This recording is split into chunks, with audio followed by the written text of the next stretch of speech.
BRICS, an acronym for Brazil, Russia, India, China, and South Africa.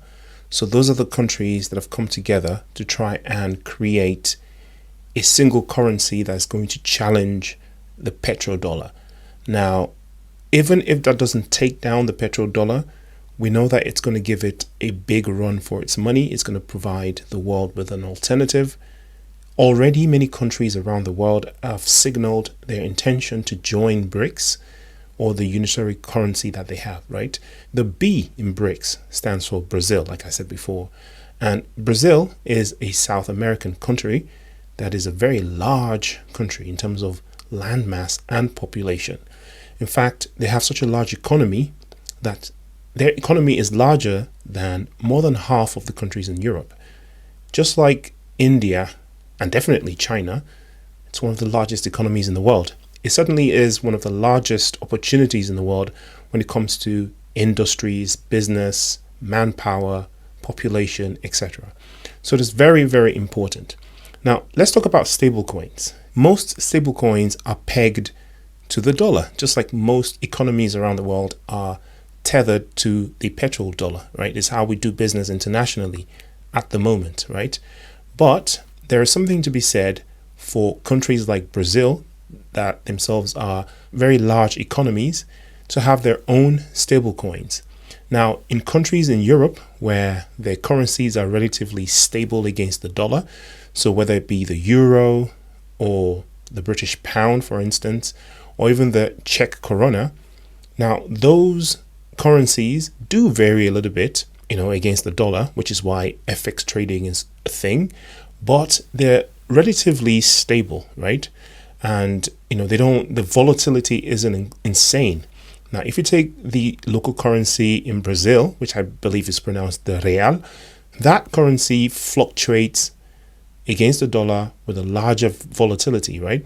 So someone who is holding Tether, for instance, or USDC in Brazil might as well be holding a cryptocurrency that has a high volatility, because even though it's pegged to the dollar, it's not pegged to their own local currency. So they do see volatility, which isn't the best thing you want to see in a stable coin. This is why there's a use for such a thing as a localized stable coin. Now, in Brazil, there is such a stable coin. Probably the most popular one is the BRLA, and this is a stable coin that is localized to Brazil. And if you look at their website, it gives you all the benefits of getting into BRLA. All right, it gives you relevance and exposure in Brazil if you're doing business in Brazil, for instance, on board Brazilian clients wherever your company is. So like if you wanted to do business in Brazil, normally you'd have to hold the real currency, you'd have to establish a bank account locally or some sort of international setup where you can hold Brazilian currency internationally. All the legal loopholes and the fees that are involved with cross-border payments and settlements and all of that sort of stuff will make it prohibitive for most people. By holding BRLA, you're suddenly exposed to this gigantic market.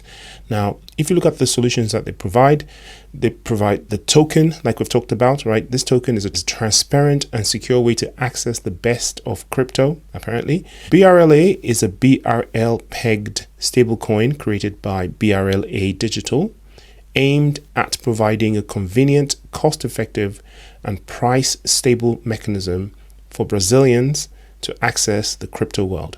Okay, so if you look at the website, you can basically go through how to set up an account. It talks about cross-border payment, which is important. I'm going to talk about in a minute. BRLA for platforms, industry, Web3 companies, crypto exchanges, online gambling, etc. And then they've got these transparency reports that you can look at that basically tells you what they're doing. And if you download one of them, it's a transparency report.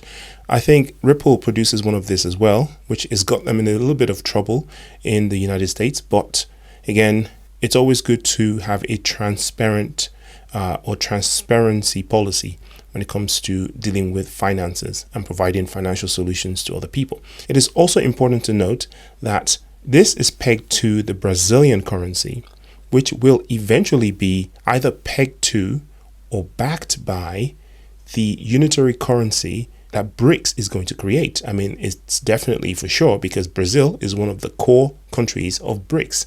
So when BRICS does come out with the single currency, best believe that Brazil would either replace its currency with this currency, or at least back their real with this currency.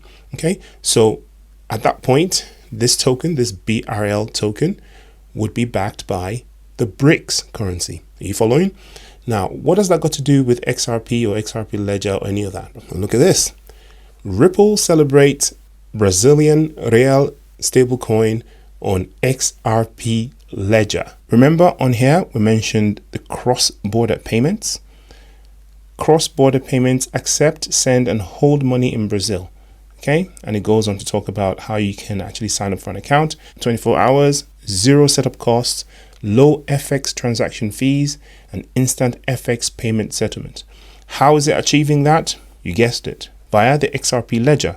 RippleX, the development arm of Ripple, has formally announced the integration of the BRLA token, a stablecoin pegged to the Brazilian real, BRL, on the XRP Ledger. This event signifies a crucial advancement for the XRP Ledger and its ecosystem, offering a new layer of stability and efficiency for cross-border and domestic transactions.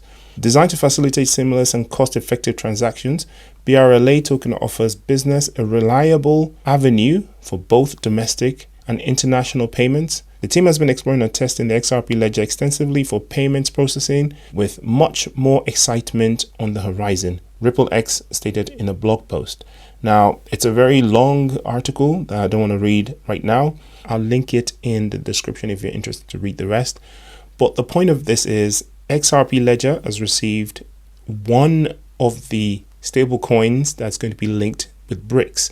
Now, if that's a success, it's only reasonable to assume that when Russia goes to do a stable coin, or when India goes to do a stable coin, or when China does a stable coin, or South Africa, or companies within these countries that are going to be participating in these cross-border payments with each other, that they also look to the XRP Ledger. After all, Brazil has shown the way. Now, if this becomes very, very popular in Brazil, then other South American countries might want to get in the action.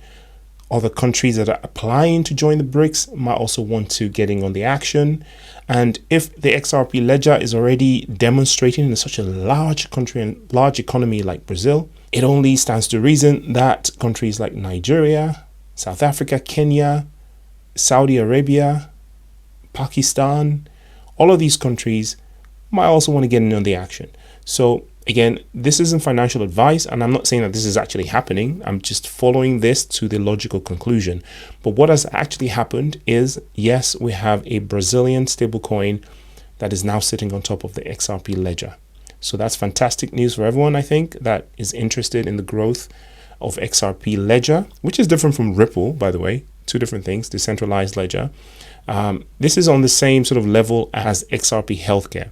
Talking about XRP Healthcare, I downloaded the app 3 days ago, but because I'm in the UK, I can't actually use it. I think it's US only, and it works in places like Walgreens and other pharmacies. When I go to America at some point this year, I'm going to be able to test it, and I'm going to make a video about it just to show you guys how it works. None of this stuff is financial advice. I'll see you in the next video. Take care. Peace.